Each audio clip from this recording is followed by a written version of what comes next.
பவுல் கொரிந்தியருக்கு எழுதின முதல் நிருபத்தின் 4வது அதிகாரத்துக்குள்ள நாம் வருகிறோம்.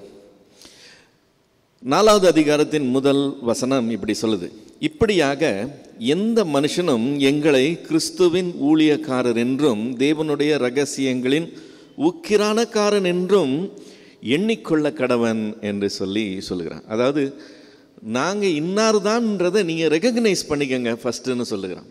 எங்களைன்னு சொல்லும்போது யாரை பற்றி பேசுகிறான்? ஃபர்ஸ்ட் ஆஃப் ஆல் தன்னை பற்றி. ரெண்டாவது டிஸ்கஷன் யாரை பற்றி போயிட்டு இருக்கு? ஜனங்க யாருன்னு சொல்லிக்கிட்டாங்க. பவுலை சேர்ந்தவன், அப்பல்லோவை சேர்ந்தவன், கேபாவை சேர்ந்தவன் சொன்னதுனால எங்களைன்னு சொல்லும்போது அந்த மூவரை பற்றி அவன் பேசுகிறான். தன்னை, அப்பல்லோவை, கேபாவை போன்ற ஊழியக்காரரை பற்றி பேசுகிறான். நாங்கள் இன்னாருன்னு எங்களை நீங்கள் புரிந்து கொள்ளணும்னு சொல்கிறாங்க என்று எண்ணிக்கொள்ள கடவர்கள்னு சொல்கிறாங்க. யாருன்னு எண்ணிக்கொள்ளணுமா? நம்பர் 1, கிறிஸ்துவின் ஊழியக்காரர்னு எங்களை பாருங்கள். இப்போ நாங்கள் ஒரு காரியம் சொல்கிறோம், உங்களுக்காக முயற்சி எடுத்து உங்கள் மத்தியில் சில காரியங்களுக்கு நாங்கள் செய்கிறோம்னு சொன்னால் அதனால எங்களுக்கு சொந்த லாபம் ஒன்றும் கிடையாது. இப்போ ஒரு பிஸ்னஸ் பண்ணுறோம்னு வச்சுக்கோங்க. அந்த பிஸ்னஸில் முயற்சி எடுக்கிறோம், பிரயாசப்படுறோம். அந்த முயற்சியின் விளைவாக, அந்த பிரயாசத்தின் விளைவாக வர்றது அந்த நபருக்கு சேரும். ஊழியத்தில் எடுக்கிற முயற்சியும் ஊழியத்தில் எடுக்கிற பிரயாசமும் இவருக்கு சேராது. அது யாருக்காக உள்ளது? கிறிஸ்துவனுடைய ஊழியக்காரர் நாங்கள். எங்களை நீங்கள் ஃபஸ்ட்டு ஐடென்டிஃபை பண்ணும்போது என்னென்னு ஐடென்டிஃபை பண்ணிக்கங்க? நாங்கள் கிறிஸ்துவனுடைய ஊழியக்காரர். எங்கள் சொந்த தொழில் இல்லை இது. எங்களுக்கு இதில் எந்த லாபமும் கிடையாது. கிறிஸ்து எங்களை அனுப்பியிருக்கிறார், நாங்கள் அவருடைய வேலைக்காரர். ஸோ கிறிஸ்துவனுடைய வேலையை நாங்கள் செய்கிறோம், கிறிஸ்துவின் ஊழியக்காரர். ரெண்டாவது காரியம் என்னது? தேவனுடைய இரகசியங்களின் உக்கிரானக்காரர். உக்கிரானக்காரர்னா யாரு? மேனேஜர், ஓனர் கிடையாது. ஓனருங்கிறது வேற, அவர் டோட்டல் ஓனர்ஷிப். மேனேஜருக்கு இது சில சமயங்களில் ஓனருக்கு இருக்கிற அதே பவரை மேனேஜர் கொடுத்துட்டு போயிருப்பாங்க. ஃபுல்லாக யாரை வேணால் ஹையர் பண்ணலாம், யாரை வேணால் ஃபயர் பண்ணலாம், எதை வேணால் செய்யலாம், எப்படி வேணால் செய்யலாம். ஆனால் அந்த ஓனருக்கு இந்த மேனேஜர் என்ன செய்யணும்? கணக்கு கொடுக்கணும். ஸோ உக்கிரானக்காரன்னு சொல்லும்போது நாங்கள் ஒரு பொறுப்பில் இருக்கிறவங்க. ஒரு மேனேஜராக நாங்கள் எங்களை அப்பாயின்ட் பண்ணியிருக்கிறார். மேனேஜராக நாங்கள் உட்காந்துருக்கோம்னா எதை மேனேஜ் பண்ணுறோம்? எதுக்கு உக்கிரானக்காரர்? தேவனுடைய இரகசியங்களுக்கு உக்கிரானக்காரர்னு சொல்கிறேன். தேவனுடைய இரகசியங்கள்னு சொல்லும்போது இந்த காலகட்டம் வரைக்கும் வெளிப்படாத காரியங்கள் நிறையா இருந்தது. உதாரணத்துக்கு சொல்லணும்னு சொன்னால் திரித்துவத்தை பற்றி ஒரு வெளிப்பாடு அது வரைக்கும் இல்லை. தேவனுக்கு குமாரன் உண்டுன்றதை ஏற்றுக்கொள்ளுகிறது அவங்களுக்கு கடினமாக இருந்தது. பழைய ஏற்பாட்டிலே அது இருந்தால் கூட அவங்க கண்களுக்கு அது மறைக்கப்பட்ட காரியமாக இருக்குது. அது அப்போஸ்தலர் காலத்தில் வெளிப்படுத்தப்படுது. கிறிஸ்துவின் மூலமாய் தேவனோட புறஜாதியார் கூட ஒப்புரவாவாங்கங்கிற ரகசியம் அப்போ தான் வெளிப்படுது. அதுக்கு முன்னாடி யூதர்களுக்கு தான் தேவன் எல்லா காரியங்களையும் செய்கிறார். யூதர்களின் தேவனாக தான் அவர் அறியப்படுகிறார். ஸோ புறஜாதிகளும் இதில் இன்க்ளூடட் அப்படிங்கிறது கிறிஸ்துவுக்கு பின் அது வெளிப்படுகிற ஒரு ரகசியம். அது வெளிப்படுகிற காரியம், அதனால் அது அந்த டைம் வரைக்கும் ரகசியம். ஸோ அது ரகசியமாய் கருதப்பட்டதுனால தேவனுடைய ரகசியங்களுக்கு நாங்கள் என்னவாக இருக்கிறோம்? உக்கிரானக்காரராய் இருக்கிறோம் என்று சொல்கிறான். 2 முதல் 5 வரைக்கும் உள்ள வசனங்களில் மேலும் உக்கிரானக்காரன் உண்மை உள்ளவன் என்று காணப்படுவது அவசியமாம்னு சொல்கிறான். சரி, எனக்கு ஒரு பொறுப்பு கொடுக்கப்பட்டிருக்கு. அந்த உக்கிரானத்துவம் என்கிற பொறுப்பு கொடுக்கப்படும். இந்த பொறுப்பு நம்ம சொல்லும்போது அதை ரெஸ்பான்சிபிலிட்டின்னு சொல்லுகிறோம். இந்த ரெஸ்பான்சிபிலிட்டியை பெற்றுக்கொள்ளும்போது அதோடு சேர்த்து அக்கௌண்டபிலிட்டி வரும். நான் ஒரு பொறுப்பில் இருக்கிறேன்னா என்னை யாரும் கேள்வி கேட்கக்கூடாது, யாருக்கும் நான் பதில் சொல்ல வேண்டிய அவசியம் இல்லைன்னு சொல்ல முடியாது. பொறுப்புன்னு வந்துருச்சுன்னா அந்த பொறுப்புக்கு என்ன இருக்குது? அக்கௌண்டபிலிட்டி வந்துடுது.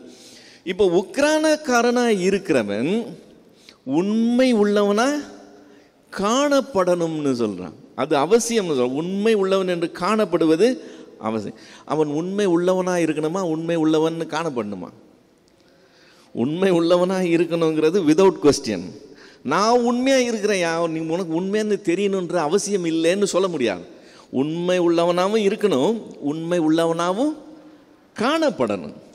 ஸோ உக்கிரானக்காரனாக இருக்கிறவன் உண்மை உள்ளவனாக காணப்படுவது அவசியமாக இருக்குது, அது ஒரு நெசசிட்டி. ஆனால் தன்னை பற்றி சொல்லும்போது சொல்லுகிறான், இந்த உக்கிரான வேலை செய்கிறேன்ல, நான் எந்த அளவுக்கு உண்மை உள்ளவனாக இருக்கிறேன்னு சொன்னால் அவனுடைய கான்ஃபிடென்ஸ் அடுத்த சில வார்த்தைகளில் வெளிவருது. ஆயினும் நான் உங்களாலேயாவது மனுஷருடைய நியாய நாளின் விசாரணையிலாயாவது தீர்ப்பை பெறுவது எனக்கு மிகவும் அற்பமான காரியமாக இருக்கிறது. இன்னைக்கு ப்ரெசன்ட் டே என்னை கேட்டு கணக்கு கேட்டிங்கனாலும் 100% ஓகே. அன்னைக்கு ஆண்டவர் முன்னாடி வந்து நின்னாலும் நம்மக்கிட்ட ஒரு குறை காண முடியாதுன்னு மார்த்தட்டி சொல்கிற அளவுக்கு தன்னுடைய உண்மையின் மேலே அவனுக்கு அவ்வளவு கான்ஃபிடென்ஸோடு அவன் பேசுகிறான். நானும் என்னை குறித்து தீர்ப்பு சொல்லுகிறதில்லை, என்னிடத்தில் நான் யாதொரு குற்றத்தையும் அறியேன், ஆகிலும் அதனாலே நான் நீதிமான் ஆகிறதில்லை, என்னை நியாயம் விசாரிக்கிறவர் கர்த்தரே. சரி, எனக்கு அந்த கான்ஃபிடென்ஸ் இருக்குது, நான் எந்த தப்பும் பண்ணல, என்னுடைய இன்டென்ஷன்ஸு என்னுடைய ஆக்டிவிட்டீஸ் எல்லாம் என்னை பொறுத்த வரைக்கும் 100% பர்ஃபெக்ட். ஸோ உங்களாலேயாவது நியாயத்திற்கு நாள்லேயாவது சாட்சி பெறுகிறது எனக்கு அற்பமான காரியம், மிகவும் அற்பமான காரியம். அது ஒரு பெரிய இஷ்யூவே கிடையாது எனக்கு. தேவனே என்னில் குறை கண்டுபிடிக்க முடியாதுன்னு சொல்லி எனக்கு கான்ஃபிடென்ஸ் இருந்தால் கூட நான் அதனால் நான் நீதிமான்னு கிளைம் பண்ணிக்கல, நான் அப்படியெல்லாம் கிளைம் பண்ணல. என்னை அவர் நியாயம் விசாரிக்க போகிறார். யார் நியாயம் விசாரிப்பா? இந்த ஜனங்க இல்லை, கர்த்தர் நியாயம் விசாரிக்க போகிறார். என்னை நியாயம் விசாரிக்கிறவர் கர்த்தரே. ஆதலால் கர்த்தர் வரும் அளவும் நீங்கள் காலத்துக்கு முன்னே யாதொன்றை குறித்தும் தீர்ப்பு சொல்லாதிருங்கள்.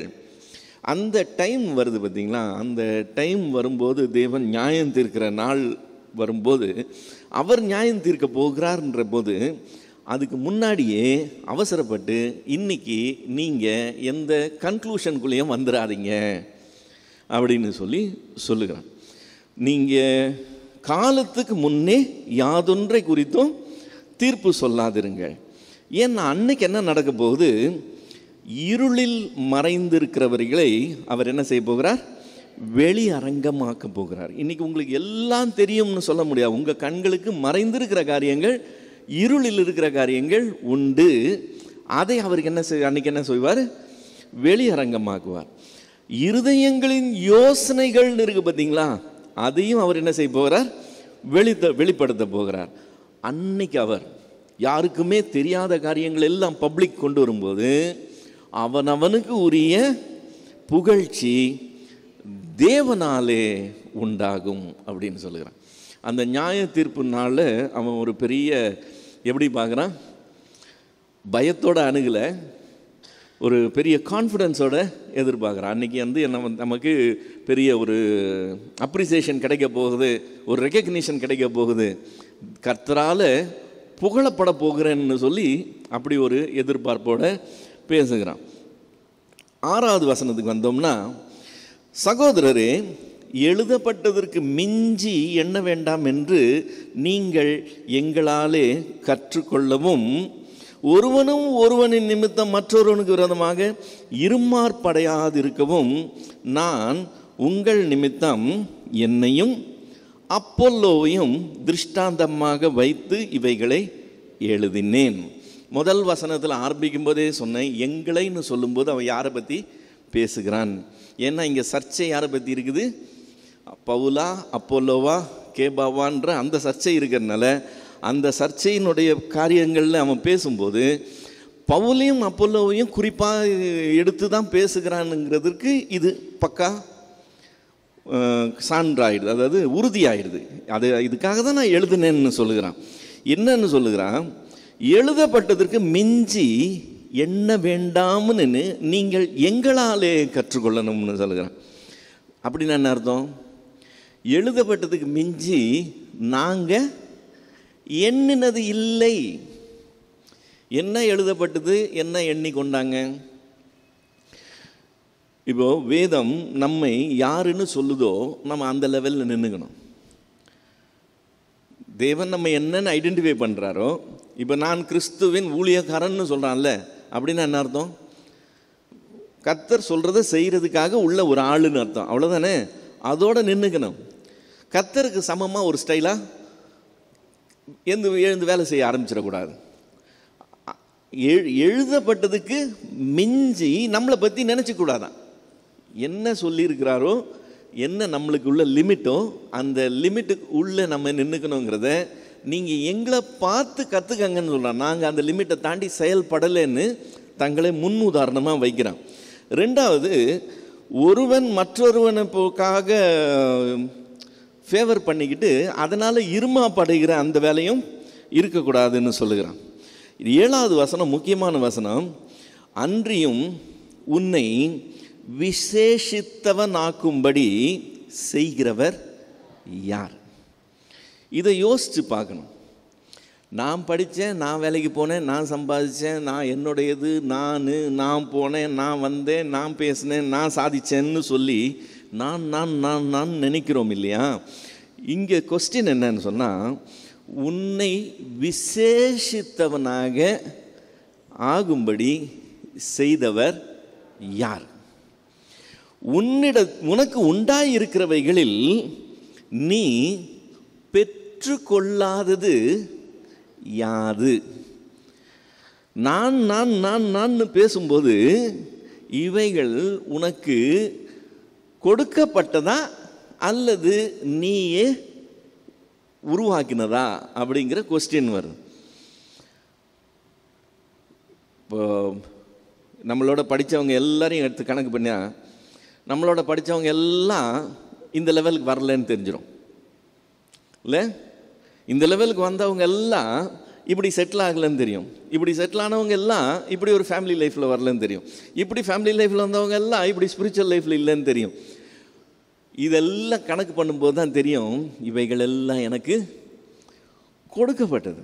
என்னிடத்தில் உள்ள நான் பெற்றுக்கொள்ளாதது என்று சொல்லி ஒன்றுமே கிடையாது. அத்தனையுமே எனக்கு கொடுக்கப்பட்டது. ஸோ என்னை விசேஷித்தவன் ஆக்கும்படி செய்தவர் தேவன். எனக்கு உள்ளது எல்லாம் எனக்கு கொடுக்கப்பட்டிருக்கிறது. ஸோ உனக்கு உண்டாயிருக்கிறவைகளில் நீ பெற்றுக்கொள்ளாதது யாது? நீ பெற்றுக்கொண்டவன் ஆனால் பெற்றுக்கொள்ளாதவன் போல் ஏன் மேன்மை பாராட்டுகிறாய்? இதெல்லாம் நான் பெற்றுக்கொண்டேன்னு ஒத்துக்கிட்டோம்னா, பெற்றுக்கொண்டேனுங்கிற அந்த தாழ்மையில் தான் இருக்கணும் ஒழிய, பெற்றுக்கொள்ளாதவன் போல என்னோ எல்லாத்தையும் நம்மளே செஞ்சு உருவாக்கிட்ட மாதிரி நம்ம நடந்து கொள்ளுகிறது ஏன் அப்படின்னு சொல்லி கேட்குறான். இப்போ அந்த வசனத்தை மறுபடியும் வாசிக்கிறேன். உன்னை விசேஷித்தவனாகும்படி செய்தவர் யார்? உன்னிடத்தில் உள்ளவைகள், உனக்கு உண்டாயிருக்கிறவைகளில் நீ பெற்றுக்கொள்ளாதது யாது? நீ பெற்றுக்கொள்ளவனானால் பெற்றுக்கொள்ளாதவன் போல் ஏன் மேன்மை பாராட்டுகிறாய்? இந்த வார்த்தையெல்லாம் ஏன் வருது? எழுதப்பட்டதுக்கு மிஞ்சி எண்ணிக்கொள்ளக்கூடாது. அந்த ஒரு லிமிட் இருக்கணும். அந்த லைன் கிழிச்சு கர்த்தர் என்ன இதில் வச்சிருக்கிறாருன்றதை நம்ம புரிந்து செயல்படணும். இப்போது அங்கே கொரிந்துவில் தலைவர்கள் அல்லது சில ஊழியர்கள் இருக்கிறாங்க. அவங்க இந்த மாதிரி ஒரு நிதானத்தில் இல்லை. அவங்க செயல்படுகிற விதம் கொஞ்சம் வித்தியாசமாக இருக்கு. அவங்க செயல்படுகிற விதம் வித்தியாசமாக இருக்கிறதை பவுல் ஒரு மாதிரி ஒரு சர்க்காஸ்டிக்காக சொல்கிறத நம்ம பார்க்கிறோம். என்னன்னு சொல்லுகிறான்? இப்பொழுது திருப்தி அடைந்திருக்கிறீர்களே, இப்பொழுது ஐஸ்வர்யவான்களாய் இருக்கிறீர்களே, எங்களை அல்லாமல் ஆளுகிறீர்களே. 3 காரியம் சொல்லுகிறான். ஒன்று என்னது? நீங்கள் திருப்தியாக இருக்கிறீங்க, எங்களுக்கு இனிமேல் எதுவும் தேவையில்லைங்கிற ஒரு ஸ்டேட்டில் இருக்கிறீங்க, எங்களுக்கு எல்லாம் இருக்குதுன்னு சொல்லக்கூடிய அளவுக்கு ஐஸ்வர்யவான்கள்னு சொல்கிற அளவுக்கு இருக்கிறீங்க. அது மட்டும் இல்லையா, ஆளுகிறவர்களாகவே மேலேயே வந்துட்டாங்களாம். இப்படியெல்லாம் இருக்கிறீங்களே, இதெல்லாம் நீங்களே நினச்சிக்கிறது. திருப்தியாக இருக்கிறோம், ஐஸ்வர்யவான்களாக இருக்கிறோம், நாங்கள் இப்போ ஆளுகிறவர்களாங்க, எங்களை யாரும் கேள்வி கேட்க வேண்டிய அவசியம் இல்லை, பவுல் லெட்ரு எழுதி எங்களுக்கு எதுவும் சொல்லிக் கொடுக்க வேண்டிய கட்டாயம் கிடையாது, எங்களுக்கு தெரியாதது என்ன அவர் சொல்லிட போகிறாரு புதுசாக, இந்த மாதிரியெல்லாம் எண்ணம் கொண்டவங்க ஒரு வித்தியாசமான செயல்பாட்டில் இருப்பாங்க. அவங்களெல்லாம் ஹேண்டில் பண்ணுறது ரொம்ப கஷ்டம். அதை இவன் சொல்லும்போது சொல்லுகிறான், திருப்தியாக இருக்கிறீங்கல்ல, ஐஸ்வர்யவான்கள் நினச்சிக்கிறீங்கள, ஆளுகிறவர்கள் நினச்சி கொள்ளுகிறீங்கள, நீங்கள் ஆளுகிறவர்களானால் உண்மையிலே நீங்கள் நினைக்கிற மாதிரி நீங்கள் அந்த லெவலில் உள்ளவங்களாக இருந்தால் நலமாக இருக்கும்னு சொல்லிட்டான். நீங்கள் கற்பனை பண்ணிக்கிற மாதிரி, உங்களை பற்றி நீங்கள் நினைச்சு கொள்கிற மாதிரி உண்மையிலேயே நீங்கள் இருந்தீங்கன்னு வச்சுக்கோங்களேன், குட், நல்லது. ஏன் தெரியுமா, நீங்கள் அந்த பொசிஷனில் இருந்தீங்கன்னா உங்களோட கூட சேர்ந்து நாங்களும் கொஞ்சம் பெனிஃபிட் பார்த்துருவோம். நீங்கள் ஆளுகிறவர்களானால் நலமாக இருக்கும், அப்பொழுது உங்களோட கூட நாங்களும் ஆளுவோமே. ஸோ அவங்கள கடிந்து கொள்ளுகிறான். கடிந்து கொள்ளுகிறதை இந்த ஸ்டைலில் சொல்கிறான். சொல்லிட்டு அடுத்து அவன் சொல்லுகிற காரியம், அப்போஸ்தலர்களாக நாங்கள் எழும்பி நாங்கள் ஊழியம் செஞ்சோம்ல, நாங்கள் ஊழியம் செய்யும்போது ஐஸ்வர்யவான்களா, திருப்தி உள்ளவர்களா, ஆளுகிறவர்களா உங்கள் மத்தியிலே நாங்கள் ஊழியம் செய்யலை. கூட்டி கழித்து பார்த்தா இன்றைக்கி நீங்கள் அந்த மாதிரி ஒரு ஒரு ஒரு பிம்பத்தில் நீங்கள் இருக்கிற தலைக்கிறீங்க. நாங்கள்லாம் கஷ்டப்படுறதுக்குன்னே உள்ள ஜீவன்கள் மாதிரி தெரியுது. நாங்கள் என்ன பண்ணோம், படாத பாடுபட்டோம் இல்லையா, அந்த சீன்ற அளவுக்கு நாங்கள் கஷ்டப்பட்டோம்ல. இப்போ அந்த கஷ்டத்தையும் இவங்க இருக்கிற அந்த திளைப்பையும் பற்றி கம்பேர் பண்ணி சொல்லுகிறான். எங்களுக்கு தோன்றுகிறபடி தேவன் அப்போஸ்தலர்களாகிய எங்களை மரணத்துக்கு குறிக்கப்பட்டவர்களைப் போல கடைசியானவர்களாய் காணப்பட பண்ணினார். நாங்கள் உலகத்துக்கும் தூதருக்கும் மனுஷருக்கும் வேடிக்கையானோம். நாங்கள் கிறிஸ்துவின் நிமித்தம் பைத்தியக்காரர். நீங்கள் கிறிஸ்துவில் புத்திசாலிகள், நாங்கள் பலவீனர். நீங்கள் பலவான்கள், நீங்கள் கனவான்கள், நாங்கள் கனவீனர். இந்நேரம் வரைக்கும் பசி உள்ளவர்களும் தாகமுள்ளவர்களும் நிர்வாணிகளும் குட்டுண்டவர்களும் தங்க இடமில்லாதவர்களுமாய் இருக்கிறோம், இருந்தோம். இல்லை, நிறைய பேர் சொல்கிறது நாங்கள் அப்போல்லாம் அவ்வளோ கஷ்டப்பட்டோம் போல, பார்த்தீங்களா, இப்போ 2 கார் 3 கார் நிற்கும், அதை பற்றி இல்லை, நாங்கள் அப்போல்லாம் கஷ்டப்பட்டோம். பவுல் சொல்லும்போது சொன்னால் நாங்கள் இன்னும் அப்படி தான் இருக்கிறோம். எங்கள் கைகளினாலே வேலை செய்து பாடுபடுகிறோம், வையப்பட்டு ஆசீர்வதிக்கிறோம், துன்பப்பட்டு சகிக்கிறோம், தூஷிக்கப்பட்டு வேண்டிக் கொள்கிறோம். இந்நாள் வரைக்கும் உலகத்தின் குப்பையை போலவும் எல்லாரும் துடைத்து போடுகிற அழுக்கை போலவும் ஆனோம் அப்படின்னு சொல்லுகிறோம். இப்போ தேவனுடைய மனுஷராய் அந்த பட்டணத்தில் வந்து அப்படி ஊழியம் செய்து அவ்வளவு தியாகங்கள் மத்தியில் நாங்கள் இந்த ஊழியத்தை கட்டி எழுப்பினோம். இன்றைக்கி கட்டி எழும்பின அந்த ஊழியத்தில் நீங்கள் இப்படிப்பட்டவங்களா உலா வரணும்னு ஆசைப்படுறீங்க. எழுதப்பட்டதுக்கு மிஞ்சி நினைத்து கொள்ளக்கூடாது. நாங்கள் கட்டி எழுப்பியிருந்தாலும் நாங்கள் இன்னும் எப்படி தான் இருக்கிறோம், நாங்கள் என்ன லெவலில் இருந்தோமோ அந்த லெவல்லே மெயின்டைன் பண்ணி எங்களை பார்த்து கற்றுக்கங்கன்னு சொல்லுகிறான். 14வது வசனத்தில், உங்களை வெட்கப்படுத்தும்படி நான் இவைகளை எழுதவில்லை. அந்த சர்காஸ்டிக் டோனில் சொல்லிட்டு தங்களுடைய கஷ்டங்களையும் தாங்கள் பட்ட பாடுகளையும் அந்த அந்த அதாவது அந்த ரியாலிட்டி இருக்குது பார்த்தீங்களா, அவங்களோட அந்த வேலை செய்யும்போது அவங்க பட்ட கஷ்டங்கள் அவ்வளோத்தையும் சொல்லி இதையும் அதையும் கம்பேர் பண்ணிவிட்டு உங்களை கிண்டல் பண்ணுறதுக்காக, உங்களை கேலி பண்ணுறதுக்காக நான் இதை சொல்லலை. உங்களை வெட்கப்படுத்தும்படி நான் இவைகளை எழுதவில்லை. நீங்கள் எனக்கு பிரியமான பிள்ளைகள் என்று உங்களுக்கு புத்தி சொல்லுகிறேன்.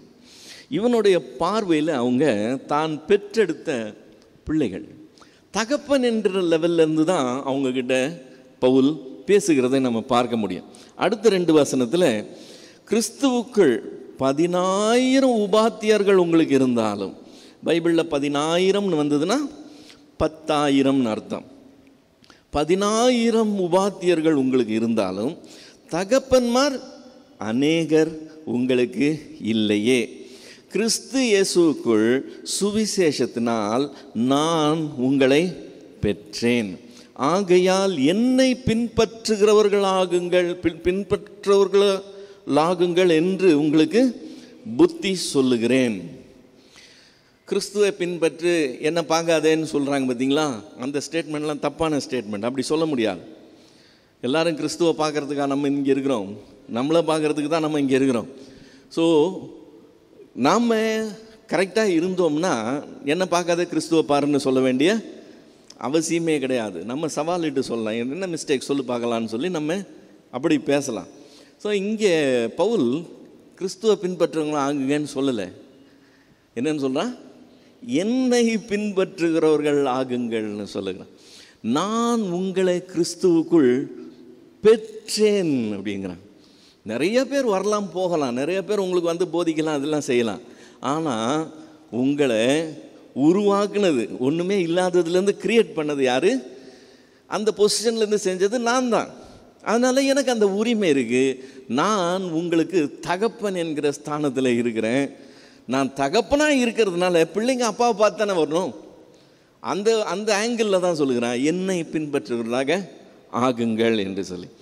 17வது வசனத்தில், இது நிமித்தமாக எனக்கு பிரியமும் கர்த்தருக்குள் உண்மையும் உள்ள என் குமாரனாகிய தீமோத்தேயுவை உங்களிடத்தில் அனுப்பினேன். நான் எங்கும் எந்த சபையிலும் போதித்து வருகிற பிரகாரம் கிறிஸ்துவுக்குள்ளான என் நடக்கைகளை அவன் உங்களுக்கு ஞாபகப்படுத்துவான். இப்போ ஒரு சபைக்கிட்ட பேசிக்கிட்டு இருக்கிறான், கொரிந்தியர்கிட்ட. இப்போ இதே மாதிரி நிறைய சபைகளில் அவன் ஸ்தாபிச்சிருக்கிறான். நிறைய சபைகளுக்கு போயிடுறது, பேசுகிறது வண்டு. இப்போ இங்கே ஒரு மாதிரி பேசுறது, அவங்கக்கிட்ட போனால் வேறு மாதிரி நடந்துக்கிறது, இந்த மாதிரி கதையெல்லாம் கிடையாது. இப்போ நான் தீமோத்தேயுவை அனுப்புகிறேன். தீமோத்தேயு நான் எல்லா இடத்துலையும் என்ன சொல்லுகிறேனுங்கிறத உங்ககிட்ட சொல்லுவான். ஸோ உங்களுக்கு நான் ஒன்றும் ஸ்பெஷலாக டிஃப்ரெண்ட்டாக ஒன்றும் சொல்லலை. இதை தான் நான் எல்லா இடத்துலையும் சொல்கிறேன். எல்லா இடத்துலையும் சொல்கிறது தான் உங்ககிட்டையும் சொல்கிறேன். இதில் மாற்றங்கள்லாம் ஒன்றும் கிடையாது. சூழ்நிலைக்கு ஏற்ப இங்கே இதை கொஞ்சம் அடக்கி வாசிக்கிறது, அங்கே அவங்களுக்கு அதை சொல்கிறதுன்றதுலாம் கிடையாது. சத்தியம்னா சத்தியம்தான், இதுதான் காரியம். ஸோ நான் எங்கும் எந்த சபையிலும் போதித்து வருகிற பிரகாரம் கிறிஸ்துவுக்குள்ளான என் நடக்கைகளை அவன் உங்களுக்கு ஞாபகப்படுத்துவான். இப்போ தீமோத்தேயு உங்களிடத்தில் அனுப்புகிறேன்னு சொல்லியிருக்கான்ல, அப்படின்னா ஏற்கனவே அனுப்பிச்சிட்டான், அல்லது இந்த நிருபத்தையே தீமோத்தேயு கையில் தான் கொடுத்து அனுப்பியிருக்கிறான்னு நம்ம நினைக்கிறதுக்கு வாய்ப்பு இருக்குது. ஆக்சுவலாக தீமோத்தேயு இவன் கூட தான் இருக்கிறான்.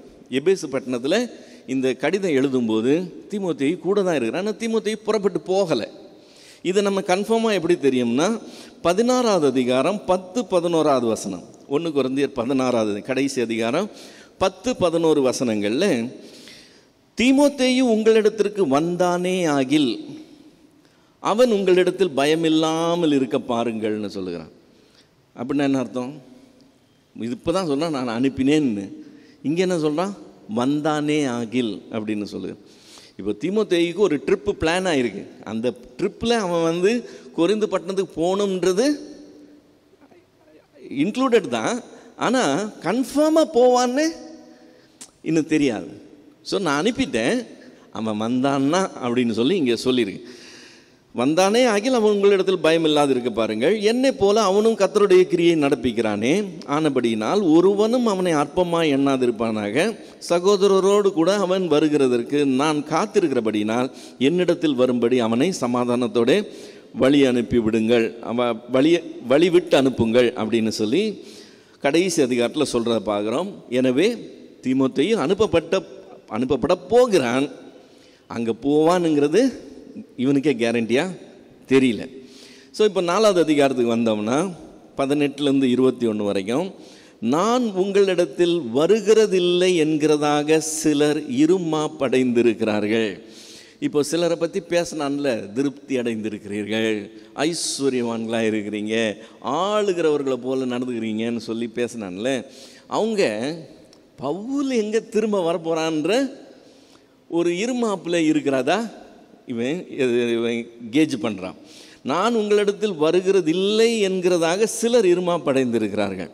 ஆகிலும் சித்தமானால் நான் சீக்கிரமாய் உங்களிடத்தில் வந்து இருமாப்படைந்திருக்கிறவர்களுடைய பேச்சை அல்ல, அவர்களுடைய பலத்தையே அறிந்து கொள்வேன். தேவனுடைய ராஜ்யம் பேச்சிலே அல்ல, பலத்திலே உண்டாயிருக்கிறது. நான் உங்களுக்கு என்ன வேண்டும்? நான் பிரம்போடு உங்களிடத்தில் வர வேண்டுமோ, அல்லது அன்போடும் சாந்தமுள்ள ஆவியோடும் வர வேண்டுமோ அப்படின்னு கேட்குறான். இப்போ நான் வர்றதில்லை, எங்கேயோ தூரத்தில் இருக்கிறான், மறுபடியும் எங்கே வந்து அப்படின்ற ஒரு தைரியத்தில் இருக்கிறீங்க. நான் வருவேன், சீக்கிரமாக வருவேன். ஆனால் நான் வரும்போது அன்போடு வரணுமா அல்லது பெரம்போடு வரணுமா? நீங்கள் நடந்துக்க வேண்டிய முறையில் நடந்துக்கிட்டால் நான் அன்போடு வரப்போகிறேன். இல்லை நீங்கள் ஒரேடியாக ஆளுக்கு ஒரு பங்கு ஆடிக்கிட்டு இருந்தீங்கன்னா நான் வந்து கண்டிக்க வேண்டியிருக்கும். அப்போ நான் பெரம்போட வர வேண்டியிருக்குங்கிறத சொல்கிறான். இப்போ இதை சொல்லும்போது அந்த இருமாப்புடையவர்களுடைய பேச்சை அல்ல, அவர்களுடைய பலத்தை நான் அறிந்து கொள்வேன். டைரெக்டாக நான் டீல் பண்ண போகிறேன்னு சொல்லுகிறேன். இப்போ நீங்கள் அவங்கள ஒன்றும் பண்ணாதீங்க, அவங்க இருக்கட்டும், நான் வரும்போது அவங்கள பார்த்துக்கிறேன். அவங்க என்னென்ன பேசுகிறாங்க, பேசுகிறதுக்கு ஏற்ற மாதிரி அவங்களுடைய பலம் இருக்கான். இப்போ பலம் இருக்கான்னா எதை பற்றி பேசுகிறான்? தேவனுடைய ராஜ்யம் பேச்சிலே அல்ல, பலத்திலே இருக்குன்னு சொன்னால் எதை பற்றி பேசுகிறான்?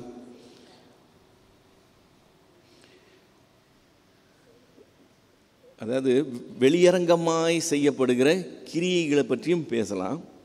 அதே சமயத்தில் உண்மையாகவே அவங்க ஆவிக்குரிய ஒரு நபர்களாக இருக்கிறாங்களா இல்லையானும் பேசிக்கலாம். இப்போ கர்த்தருடைய வார்த்தையை மட்டும் எடுத்து சொல்லணும்னா பிசாசால கூட செய்ய முடியும். ஆனால் கர்த்தருடைய வார்த்தையை நாம் செயல்படுத்தி அதை போதிச்சோம் சொன்னால் பிசாசினால் அதை செய்ய முடியாது. இப்போ கர்த்தருடைய வார்த்தையில் பலம் இருக்குன்றது எப்படி தெரியும்? என்னில் என்ன மாற்றம் உண்டாயிருக்குன்றதை பார்க்கும்போது உண்மையிலே அதில் பலம் இருக்குன்னு தெரியும். இது சும்மா ஏட்டு சுரக்காய் இல்லை, உண்மையிலே இதில் விஷயம் இருக்குன்னு, இதனால் எனக்கு எப்படி பிரயோஜனமாக இருந்ததுன்னு மற்றவங்க பார்க்கும்போது தான் நாம் பேசுகிற வார்த்தைக்கு அர்த்தம் இருக்கும். மண்டை வழுக்கையாக இருக்கிறவன் முடி முளைக்கிறதுக்கு எண்ணெய் விற்றா யாரும் வாங்க மாட்டாங்க. ஏன்னு சொன்னால் அவன் மண்டை என்னவா இருக்குது, வழுக்கையாக இருக்குது இல்லையா? ஸோ நான் இந்த வசனத்தை போதிக்கிறேன்னு சொன்னால் இந்த வசனம் என் வாழ்க்கையில் கிரியை செய்கிற வசனமாக இருக்கணும். ஸோ வெறும் பேச்சு இல்லை, தேவனுடைய ராஜ்யம் திறமையாக பேசுகிறதுல இல்லை, உபதேசிக்கிறதுல அப்படியே ஒரு ஃப்ளோவாக பேசுகிற அதெல்லாம் இல்லை. அதில் என்னவும் இருக்கணும், பலமும். எவ்வளோ பேசுகிறாரு, கடைசியில் பாரியான்னு சொல்லிட்டா பேசுனதெல்லாம் என்னாச்சு, அவ்வளவும் ஜீரோ ஆயிடுச்சு இல்லையா? ஸோ பேச்சிலையும் இருக்கணும், பலத்துலேயும் இருக்கணும். ஆக்சுவலாக பவுலனுடைய நாட்களில் அது வெளியரங்கமான கிரியையிலையும் இருந்தது, அற்புத அடையாளங்களிலும் இருந்தது. ஸோ நான் வருவேன், நான் வரும்போது அவங்கள நானே டைரெக்டாக டீல் பண்ணிக்கிறேன்னு சொல்கிறேன். சொல்லிவிட்டு 5வது அதிகாரம் மற்றும் ஒரு பிரச்சனைக்குள்ளே போகிறான். இப்போ 5வது அதிகாரம் ஆரம்பிக்கும்போது உங்களுக்குள்ளே விபசாரம் உண்டென்று பிரசித்தமாய் சொல்லப்படுகிறதே. சொல்லப்படுகிறதே என்ன அர்த்தம்? நீங்கள் சொல்லி அனுப்புனீங்களேன்னு இல்லை. 7வது அதிகாரம் 1வது வசனத்தை பார்த்தோம்னா அவங்க ஒரு நிருபம் அனுப்பியிருக்கிறாங்க. சில சந்தேகங்களை கேட்டு அவங்க எழுதி அனுப்புனதுக்கு பதிலாக சொல்லப்படுகிறது தான் 7வது அதிகாரம் இல்லையா? இப்போ அங்கே இவ்வளவு பெரிய பிரச்சனை இருக்குன்னா அவங்க என்ன செய்திருக்கணும்? அந்த கடிதாசிலேயே அதை மென்ஷன் பண்ணியிருக்கணும், இந்த மாதிரியும் ப்ராப்ளம் இருக்குன்னு. ஆனால் அவங்க சொல்லியிருந்தா பவுல் இங்கே என்னன்னு சொல்லியிருப்பான், நீங்கள் சொன்னதின் அடிப்படையில் நான் பேசுகிறேன்னு சொல்லியிருப்பான். அல்லது ஏற்கனவே ஒரு ஃபேமிலி வந்து இவங்ககிட்ட பேசுனாங்கல்ல, இந்த மாதிரி கோஷ்டி பூசல் இருக்குன்னு சொல்லி, அவங்களும் சொன்ன மாதிரி தெரியல. சொல்லப்படுகிறதுனா என்ன அர்த்தம்? நாங்கள் கேள்விப்படுறோம், இந்த சோர்ஸில் இல்லை, அது வேற ஒரு சோர்ஸில் கேள்விப்படுகிறோம். ஏதோ அரசல் புரசலாக கேள்விப்படுறது இல்லை. உண்டென்று பிரசித்தமாய் சொல்லப்படுகிறதுனா ஊரே காரி துப்புதுன்னு அர்த்தம் இல்லை. உங்களுக்குள் விபச்சாரம் உண்டென்று பிரசித்தமாய் சொல்லப்படுதுன்னு சொன்னால் நியூஸ் பேப்பர்லேயே வருது. அப்படி இருக்குது, என்ன, ஊரே சிரிக்குது. ஸோ உங்களுக்குள்ளே விபச்சாரம் உண்டென்று பிரசித்தமாய் சொல்லப்படுகிறது. ஒருவன் தன் தகப்பனுடைய மனைவியை வைத்து கொண்டிருக்கிறானே, அது அஞ்ஞானிகளுக்குள்ளும் சொல்லப்படாத விபச்சாரமாக இருக்கிறதே அப்படின்னு சொல்லி அவங்க சொல்லாமல் போனதை, அவங்க இதை போய் எப்படி சொல்கிறதுன்னு சொல்லி மறைத்த காரியத்தை இது பிரசித்தமாக ஊரே அசிங்கமாக பேசுகிற காரியமாக இருக்கிறதுனால பவுல் வாலண்டரியாக அதை எடுத்து அவங்கள அட்ரஸ் பண்ணுறான். என்னப்பா இப்படியெல்லாம் இருக்குதாமே, என்ன விஷயம் இது அப்படின்னு சொல்லி பவுல் தானே அதில் எடுத்து செயல்படுத்துகிறான். 2வது வசனத்தில், இப்படிப்பட்ட காரியம் செய்தவனை நீங்கள் உங்களை விட்டு நம்பர் 1 நீக்காமலும், நம்பர் 2 அதை குறித்து துக்கப்படாமலும் இருமாப்படைந்திருக்கிறீர்கள்னு குற்றம் சாட்டுகிறான். மிஸ்டேக் நடந்தது, ஓகே, ஒரு பர்சன் தவறு பண்ணுகிறான். ஒரு குறிப்பிட்ட நபர் தவறு பண்ணுறாருன்னா மற்றவங்க அதுக்கேற்ற மாதிரி என்ன செய்யணும்? ரியாக்ட் பண்ணணும். என்ன ரியாக்ஷன் எதிர்பார்க்கப்படுது? இம்மிடியட்டாக நீக்கணும். அடுத்தது, இப்படி ஒரு காரியம் நம்ம மத்தியில் நடந்துருச்சேன்னு சொல்லி சபை அதை குறித்து துக்கப்படணும். இது ரெண்டுத்தையுமே செய்யாமல் அதை பற்றி கொஞ்சம் கூலாக இருந்தால், இவன் சொல்லுகிறான், இவனுடைய டேர்ம்ஸில் இருமாப்படைந்திருக்கிறீங்கன்னு சொல்ல. யாராவது வந்து வெளியிலேருந்து கேட்டு நோண்டி பிரச்சனையை கிளப்புனா பார்த்துக்கலான்ற அளவுக்கு நீங்கள் அதை சாதாரணமாக மூடி வச்சிட்டு இருக்கிறீங்கன்னு சொல்லுகிறான். இப்போ அப்படி கண்டிக்காமல் இருக்கிறத குறித்து அவன் சொல்லும்போது, அப்படி செய்தவனை நீங்கள் என்ன செஞ்சுருக்கணும்? நீக்கி இருக்கணும் அப்படின்னு கொஞ்சம் கூட தயக்கம் இல்லாமல் ஸ்ட்ரைட்டாக பேசுகிறான். இப்போ இதுக்கு முன்னாடி தங்களை பெருசாக நினச்சிக்கிட்டு அவங்களுக்கு மத்தியில் நடந்து விட்டு வந்தவங்கள நான் நேரில் வரும்போது அவங்கள விசாரிப்பேன்னு சொன்னான்ல. எப்போ வரப்போகிறான்? எப்பயோ ஒரு நாள் வரப்போகிறான், வரும்போது பார்த்துக்கலான்னு வைக்கிறான்ல. இப்போ இந்த காரியத்தையும் இதையும் அந்த லிஸ்ட்டில் சேர்த்துக்கலாம்ல. நான் வரும்போது இதை நான் அந்த பர்சனை டீல் பண்ணிக்கிறேன்ட்டு அப்படி செய்யலை. நீக்கி இருக்கணும்னு அங்கே உட்காந்துக்கிட்டு சொல்கிறத நம்ம பார்க்குறோம். சிலர் ஏன் அப்படியெல்லாம் ஒரு நீக்கிறத பற்றியெல்லாம் பேசணும்? ஸ்ட்ரைட்டாக ஒரு சகோதரன் தப்பு பண்ணால் என்ன செய்யணும்? தெசலோனிக்கேயருக்கு எழுதும்போது பவுல் என்ன சொல்லுகிறான்? ஒழுங்கீனமாக இருந்தால் என்ன செய்யணும்? ஒழுக்கம் இல்லாதவர்களுக்கு புத்தி சொல்லணும்னு தானே சொன்னான். அதே ஸ்டைலில் இங்கே என்ன செஞ்சுருக்கணும்? ஒழுங்கீனமாக இருக்கிறாருப்பா, அவருக்கு நீங்கள் எல்லோரும் ஒன்றா சேர்ந்து புத்தி சொல்லுங்கன்னு தானே சொல்லியிருக்கணும். அப்படி சொல்லலையே. அப்படி சொல்லாமல் இன்னும் சில இடத்துல ஜெபம் பண்ணுறதை பற்றி பேசுதில்லை, சகோதரனுக்காக ஜெபம் பண்ண. அப்போ இந்த சகோதரனுக்காக நீங்கள் எல்லோரும் ஏன் ஜெபிக்கலை அப்படிலாம் கேட்டிருக்கலாம்ல. அதெல்லாம் கேட்காம அவனை உங்களை விட்டு நீக்கணும்னு எடுத்தெடுப்பில் பேசினா அது எந்த விதத்தில் நியாயம்னு யோசிக்கலாம். ஆனால் பவுல்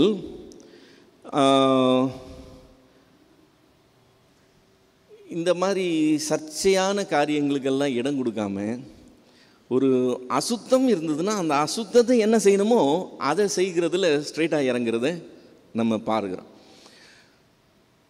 குற்றங்களில் பல விதம் இருக்கும். ஒன்று, தவறி செய்கிறது ஒரு குற்றம்.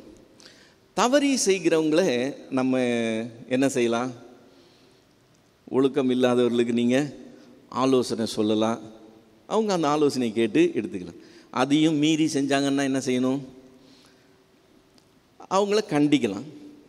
கண்டிச்சும் செஞ்சாங்கன்னா என்ன நடவடிக்கை எடுக்கணுமோ அதை எடுத்துக்கலாம். அது ஒரு ப்ரொசீஜராக போகிற ஒரு விஷயம். ஸோ இது தவறி செய்கிறவங்க.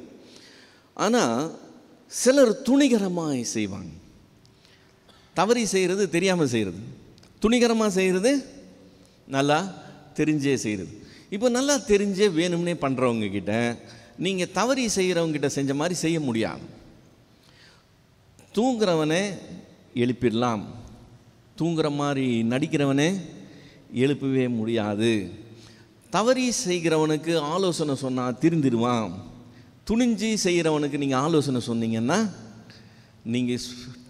நீங்கள் ஸ்பெண்ட் பண்ணுற டைமே வேஸ்ட்டு. அது ஒரு மாக்கரி, டோட்டலாகவே ஒரு ஒரு ஒரு கேலி கூத்தா முடிஞ்சு போயிடும். ஸோ துணிகரமாய் பாவங்களில் ஈடுபடுகிறவங்கள, வெளியரங்கமாய் பாவங்களில் ஈடுபடுகிறவங்கள அதற்கு ஏற்ற மாதிரி தான் ஹேண்டில் பண்ணணும். இப்போ பவுல்கிட்டே சிலர் சொல்லலாம், சபையில் அவன் அந்த தப்பு பண்ணான், சபையில் மற்றவங்க எல்லாம் தப்பு பண்ணாத உத்தமர்களா, அவனை மட்டும் வெளியே அனுப்புனா, அப்போ தப்பு பண்ணுறவங்களெல்லாம் வெளியே அனுப்பிச்சிட்டா சபை காலி ஆகிடும்ல, எல்லாரையும் அனுப்பிச்சிடலாம். பவுல் அந்த மாதிரி ஸ்டேட்மெண்ட்ஸுக்கும் இடம் கொடுக்கல. தவறுகள் வேற, குற்றங்கள் என்கிறது வேற, துணிந்து செய்கிற துணிகரமான பாவங்கள் என்கிறது வேற. ஸோ இந்த வகைராவை அவன் ரொம்ப தெளிவாய் ரொம்ப ஸ்ட்ரிக்டாக ஹேண்டில் பண்ணுறதை நம்ம பார்க்குறோம். இந்த குற்றம் இவ்வளவு பெருசாக அவன் எடுத்து செய்ய வேண்டியது காரணம், விபச்சாரம் செஞ்சுட்டான். அந்த விபச்சாரம் செஞ்சவனை நீங்கள் வெளியே அனுப்பாமல் இருக்கிறது எப்படின்னு சொல்லிக்கிட்டு எடுத்தெடுப்பில் அப்படி பேசுகிறதுக்கு காரணம் என்னன்னு சொன்னால், இன்றைக்கி டேட்டில் நம்ம ஒரு சிலர் செய்கிற தவறுகளை, குற்றங்களை, அது என்ன பிரதர்னு சொல்லி நம்ம மழுப்பிக்கிட்டு போகிறதுக்கு பல காரணங்கள் இருக்கலாம். இப்போது வேசித்தனமும் விபச்சாரமும் செய்கிற அந்த நபர் ஒரு பாட்டு ரிலீஸ் பண்ணியிருக்கிறான். அந்த பாட்டை ரிலீஸ் பண்ணி 2 நாளில் 10 லட்சம் பேர் பார்த்துருக்குறாங்க. 10 லட்சம் பேர். இப்போ இந்த 10 லட்சம் பேர் என்ன குவாலிட்டியில் என்ன கிறிஸ்தவத்தில் இருக்கிறாங்கன்றது அப்பட்டமாக தெரிஞ்ச விஷயம். ஓகேயா? இப்போ நமக்கு அந்த பாடல் இனிமை தேவைப்படலாம், அந்த இசையினுடைய இனிமையை நம்ம அதுக்கு இடம் கொடுக்கணும்னு நினைக்கலாம். அல்லது ஊழியம் என்கிற பேரில் நாம் சில காரியங்களை ஓகே பரவாயில்லன்னு சொல்லி அட்ஜஸ்ட் பண்ணிக்கலாம். தேவனுக்கு பாடல் முக்கியம் கிடையாது, இசை முக்கியம் கிடையாது, ஊழியம் கூட முக்கியம் கிடையாது. ஒன்று தான் முக்கியம். என்ன முக்கியம் தெரியுமா? பரிசுத்தம். No compromise. பரிசுத்தம். இயேசு கிறிஸ்துவே வந்தது எதுக்காக? அந்த பரிசுத்தத்துக்காக தான். இவ்வளவு காரியங்கள் செய்கிறது எதுக்கு? அந்த பரிசுத்தத்துக்காக தான். காம்ப்ரமைஸே கிடையாது. அங்கே பரிசுத்தம் இல்லைன்னா வேற எது இருந்தாலும் தேவன் ஏற்றுக்கொள்ள போகிறது கிடையாது. தேவன் ஏற்றுக்கொள்ளாத காரியத்தை சபையும் ஏற்றுக்கொள்ள முடியாது. அது அசுத்தம். பரிசுத்தமான இடத்துல அசுத்தத்துக்கு இடமே கிடையாது. அதை தூக்கி வெளியே போட்டிருக்கணும். அதை வெளியே போடுங்கன்னு சொல்லி அவன் சொல்லுகிறான். 3லேருந்து 5 வரைக்கும் வாசிக்கிறேன். அதனுடைய அவசரத்தை அவன் சொல்லுகிற விதத்தை பாருங்க.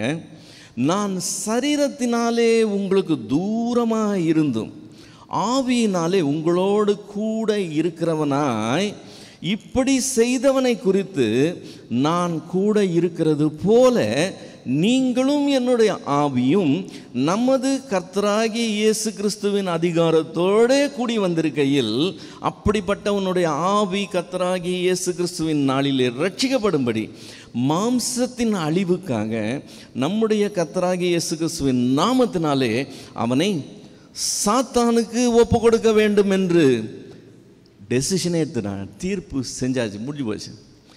எப்படி? வீடியோ கான்ஃபரன்சிங்கில் நடத்துறது மாதிரி நான் இங்கே தான் இருக்கிறேன், ஆனால் நான் ஆவியில் உங்களோட இருக்கிறதா கணக்கு பண்ணிக்கிட்டு இயேசு கிறிஸ்துவின் நாமத்தினால நீங்கள் கூடி வந்திருக்கும்போது அந்த அதிகாரத்தினால ஒரு காரியம் செய்யுங்க. என்ன காரியம் செய்யுங்க? அந்த குறிப்பிட்ட நபரை என்ன செய்யணுமா? உங்களை விட்டு நீக்கி போடுங்க, இனிமேல் அவங்ககிட்ட பேசாதீங்கன்னெலாம் சொல்ல, சாத்தானுக்கு ஒப்பு கொடுங்கள் என்று சொல்லுகிறான். இது ரொம்ப சீரியஸான ஸ்டேட்மெண்ட். சாத்தானுக்கு ஒப்பு கொடுக்கறதுனா என்னென்னா, யோபுவை தேவன் சாத்தான் இடத்துல ஒப்பு கொடுத்தார். யோபுக்கு என்ன நடந்ததுன்னு நமக்கு தெரியும் இல்லை? அவனுக்கு மாம்சத்தை தொடர்றதுக்கு ஆண்டவர் அனுமதி கொடுத்தார். தேவன் கூட தான் வாதித்தார். இப்போ பார்வோனையும் எகிப்தியரையும் தேவனும் வாதித்தார், பருக்களினால் வாதித்தார். ஆனால் சாத்தான் யோபுவை தொடும்போது தேவன் வாதித்ததுக்கும் சாத்தான் செய்கிறதுக்கும் உள்ள வித்தியாசத்தை நீங்கள் பார்க்க முடியும். யோபுவுக்கு சாத்தான் என்ன செஞ்சானா, உச்சந்தலை முதல் உள்ளங்கால் வரைக்கும் பருக்கள் வந்து. அப்படின்னா என்ன செய்ய முடியாது? அவனால் நிற்க முடியாது, உட்கார முடியாது, படுக்கவும் முடியாது. அந்த வாதை பிசாசு செஞ்சான்னா அது காரியமே வேறு. தேவன் செஞ்சால் ஒரு லிமிட்டாக இருக்கும், அது வேறு. ஸோ இந்த குறிப்பிட்ட நபரை சாத்தானுக்கு ஒப்பு கொடுங்கன்னா அது ஒரு எக்ஸ்ட்ரீம் டெசிஷன், சாத்தான்கிட்ட ஒப்பு கொடுக்கறது. இப்போ அவனுடைய மாம்சத்தை தேவனிடத்தில் சாத்தான் இடத்துல ஒப்பு கொடுக்கறதுக்கு காரணம் என்னன்னு சொல்லுகிறான். என்ன காரணமா? இயேசு கிறிஸ்துவின் நாளிலே அவனுடைய ஆவி ரட்சிக்கப்படும்படி. இந்த தப்பு பண்ணிட்டான், இந்த தப்பு பண்ணவனை இன்னைக்கு சாத்தான் இடத்துல ஒப்பு கொடுங்க. சாத்தான் அவனை போட்டு வாட்டுற வாட்டில் கொஞ்சமாவது புத்தி வந்து அட்லீஸ்ட் அவனுடைய ஸ்பிரிட்டாவது ரட்சிக்கப்படுறதுக்கு ஒரு வாய்ப்பு உண்டாகும்படி இதை செய்யுங்கன்னு சொல்கிறான். நான் மறுபடியும் அதை ஃபுல்லாக வாசிக்கிறேன். அதனுடைய அவசரத்தையும் அதனுடைய அது எவ்வளோ ஆத்திரத்தோடு சொல்கிறான்றதையும் கவனிங்க. நான் சரீரத்தினாலே உங்களுக்கு தூரமாக இருந்தும் ஆவியினாலே உங்களோட கூட இருக்கிறவனாய் இப்படி செய்தவனை குறித்து நான் உங்களோட கூட இருக்கிறது போல நீங்களும் என்னுடைய ஆவியும் கர்த்தராகிய இயேசு கிறிஸ்துவனுடைய அதிகாரத்தோட கூடி வந்திருக்கையில் அப்படிப்பட்டவனுடைய ஆவி கர்த்தராகிய இயேசு கிறிஸ்துவின் நாளிலே ரட்சிக்கப்படும்படி மாம்சத்தின் அழிவுக்காக நம்முடைய கர்த்தராகிய இயேசு கிறிஸ்துவின் நாமத்தினாலே அவனை சாத்தானுக்கு ஒப்பு கொடுக்க வேண்டும் என்று தீர்ப்பு செய்கிறேன். இதுதான் பொசிஷன். இப்படி தான் ஹேண்டில் பண்ணணும். இதை விட்டு வேற பொசிஷனே கிடையாது. பிரதர், ஏதோ ஒரு ஒரு ஒரு ஒரு மூலையில் ஒரு காரியத்தை எடுத்துகிட்டு அதை எல்லாத்துக்கும் அப்ளை பண்ணிட்டீங்களேன்னு சொல்லி நீங்கள் கேட்கலாம். அப்படி இல்லை. பவுல் இதை இன்னொரு இடத்துலையும் செய்கிறத நம்ம பார்க்க முடியும். 1 தீமோத்தேயுவின் புஸ்தகம் 1ஆம் அதிகாரம் 1 தீமோத்தேயு 1:20. 1 தீமோத்தேயு 1:20. இமனேயும் அலெக்சாந்தரும் அப்படிப்பட்டவர்கள். அவர்கள் தூஷியாதபடி சிட்சிக்கப்பட அவர்களை சாத்தானுக்கு ஒப்பு கொடுத்தேன் அப்படின்னு சொல்லி தீமோத்தேயு கிட்ட சொல்லுகிறேன். ஸோ இது பவுல் ரெகுலராக சபைகளில் காம்ப்ரமைஸே இல்லாமல் செய்து வந்த ஒரு காரியம்.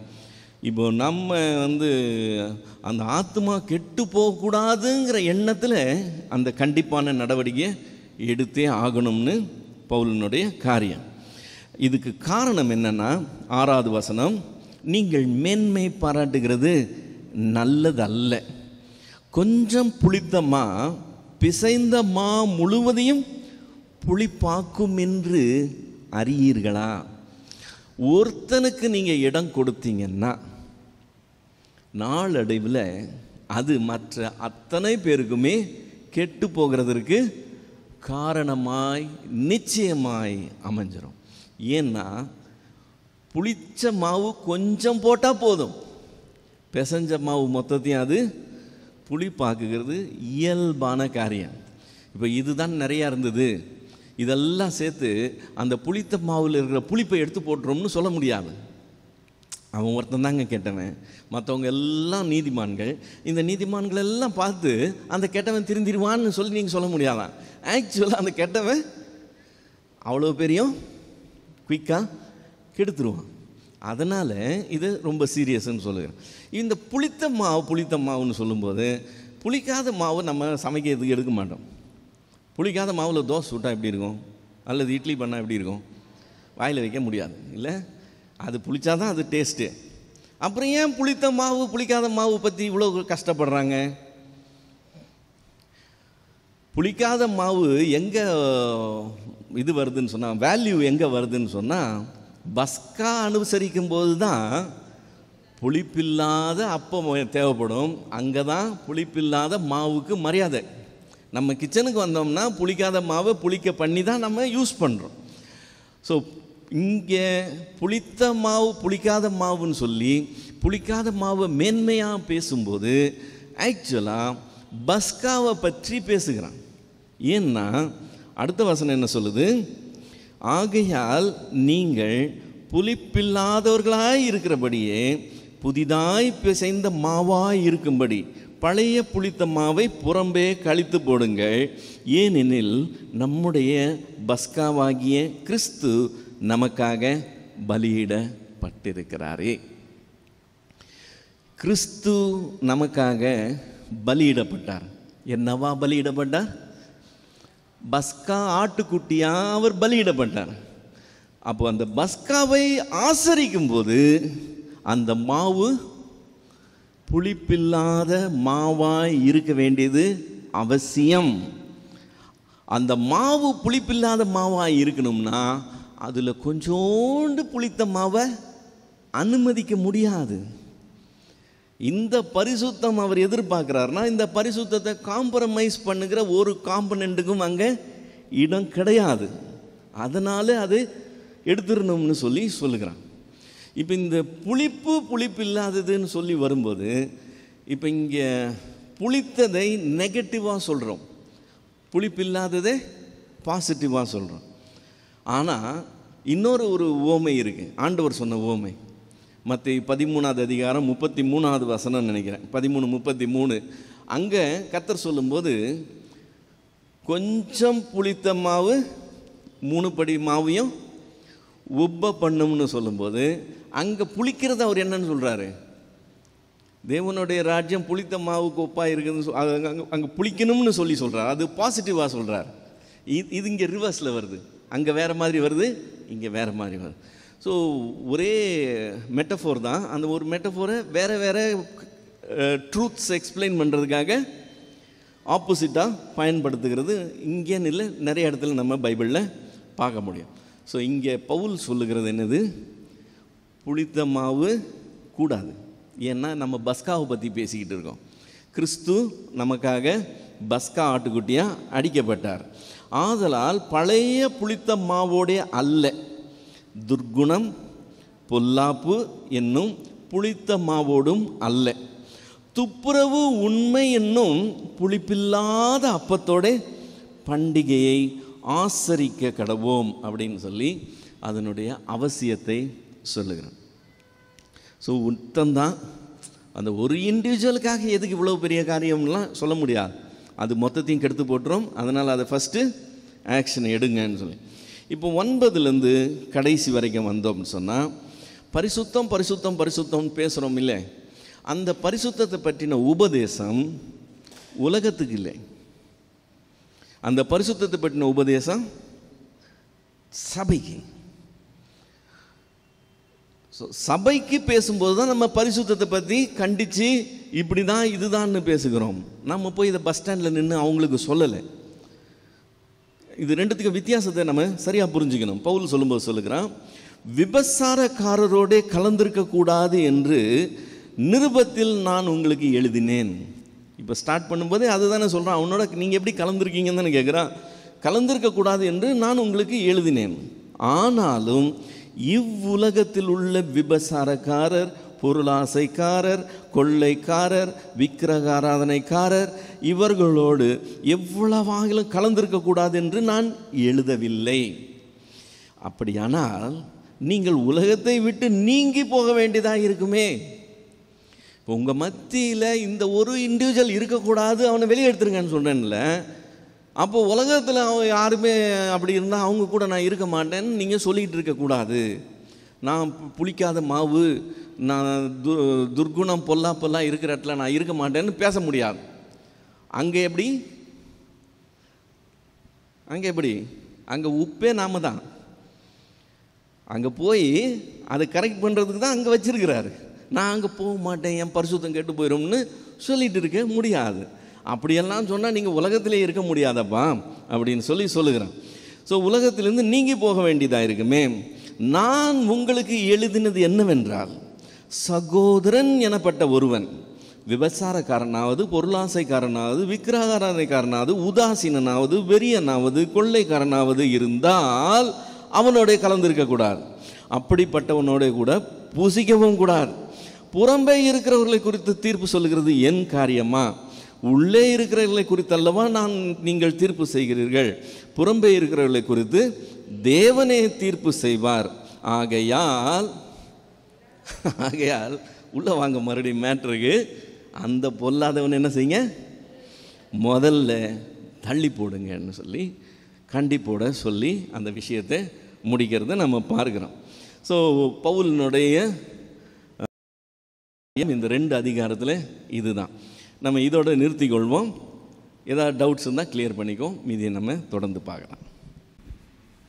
Praise the Lord brother. 1 கொரிந்தியர் 5:5 கடைசியாக சொல்கிறார் இல்லையா, சாத்தானுக்கு ஒப்பு கொடுக்க வேண்டும் என்று தீர்ப்பு செய்கிறேன்னு. இவர் என்ன ஜட்ஜ்மெண்ட் கொடுக்குறாரு? எப்படி இவர் அங்கே கொடுக்குற ஜட்ஜ்மெண்ட் வந்து அங்கே ஒபே பண்ணுவாங்களா? கண்டிப்பாக ஒபே பண்ணணும். ஏன்னா அவங்களே அங்கே தப்பு செஞ்சுட்டு இருக்காங்க இல்லையா? ஆமாம், தப்பு பண்ணுறாங்க. தப்பு பண்ணுறதை கண்டிக்கிறான். கண்டிச்சு நீங்கள் செய்கிறது தப்பு, இப்படி தான் செய்யணும்னு கமாண்டாகவே கொடுக்குறான். இந்த கமாண்டை ஒபே பண்ணி தான் ஆகணும். மீறி செய்யும்போது அது இன்னும் சீரியஸாக போகும். இப்போ இந்த கமாண்ட் இவன் கொடுக்கலன்னா இவன் தேவனுக்கு பதில் சொல்லணும். என்னென்னா செய்ய சொல்கிறீங்க ஆண்டவரை, நானும் அங்கே இருந்தேன்னு கேட்டுக்கிட்டு இருக்க முடியாது. உனக்கு விஷயம் தெரிஞ்சோடனே நீ என்ன செஞ்சேன்னு ஆண்டவர் கேட்பார். அது உக்கிரானக்காரன் சொல்கிறான் பார்த்தீங்களா, அந்த ரெஸ்பான்சிபிலிட்டி. உக்கிரானக்காரன் நான் வரல ஆக்சுவலி, அது என்ன சொல்லுங்க. ஓகே நீங்கள் எங்களை இப்படி எண்ணிக்கொள்ள கடவீர்கள்னு சொல்லுறான். முதல் வசனம் வாசித்து பாருங்க.